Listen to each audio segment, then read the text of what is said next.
freelancersobuj.com এর পক্ষ থেকে আমি মোহাম্মদ ফ্রিল্যান্সার সবুজ। আজকের এই টিউটোরিয়ালে আপনাকে স্বাগতম। তো আজকে আমরা দেখব যে আমরা মাউস লাড়াচাড়া করলে আমাদের সেকশনের ইমেজ বা টেক্সট এই সব জিনিসগুলো আমরা কিভাবে মোশন ইফেক্টস বা ইফেক্টস অ্যাড করতে পারি, মাউস ইফেক্টস, সেটাই আজকে দেখব। তো অবশ্যই সেটার জন্য আপনাকে দুটো প্লাগইন অ্যাক্টিভ করে নিতে হবে, সেটা হচ্ছে আপনার এলিমেন্টর এবং এলিমেন্টর প্রো।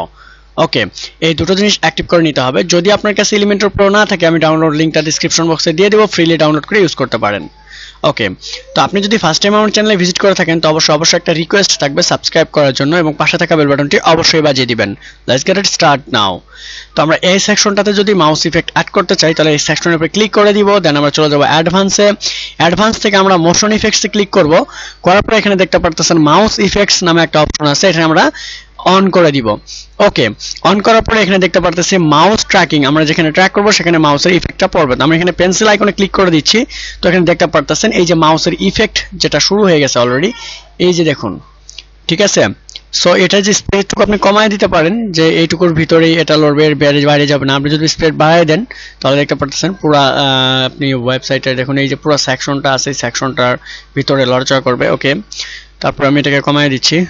ওকে, দেন এখান থেকে আপনার চেঞ্জ করে দিতে পারেন সাইড, যে এই সাইটের উপরে যাবে না। ওকে, তারপরে নিচেটা আমরা দেখি, এটা হচ্ছে 3D টাইটেল। 3D তে আমরা কিভাবে দিতে যাচ্ছি, 3D আউটসাইড নাকি ইনসাইড। ওকে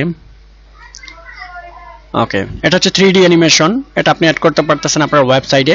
সো স্ক্রল করার পরে যখন আপনার ইমেজের উপরে ক্লিক করবে, দেন কত সুন্দর একটা, তারপরে আমরা এখান থেকে এটা রিপোর্ট করে দিতে পারি। ওকে, এখন আমরা এর সাথে স্টিকি টপ বাটন টপের দিকে দিতে পারি। ওকে, দেন বটমের দিকে আমরা দিতে পারি। এখানে এই যে অফসেট আছে, অফসেটটা সেট করে দিতে পারি আমরা। ওকে, দেন ইফেক্ট 20। ওকে, সো এই যে কলাম স্টিকি। ওকে, সো এগুলো আপনি সেটআপ করে দিতে পারেন আপনার জন্য, ফেড আউট। ওকে, সো এই যে অ্যানিমেশনগুলো অ্যাড করে দিতে পারেন যখন আপনি মাউস নিয়ে যাবেন। ওকে, পয়েন্টারটা যখন নিয়ে যাবেন তখন এটা কাজ করা শুরু করবে। তো এই টিউটোরিয়ালটা যদি ভালো লেগে থাকে তো অবশ্যই একটা লাইক করবেন এবং যারা এই বিষয়গুলো নিয়ে জানে না তাদের কাছে এই ভিডিওগুলো পৌঁছে দিবেন। Thank you so much watching this tutorial. Next কোনো টিউটোরিয়ালে আবারও দেখা হবে আপনাদের সাথে।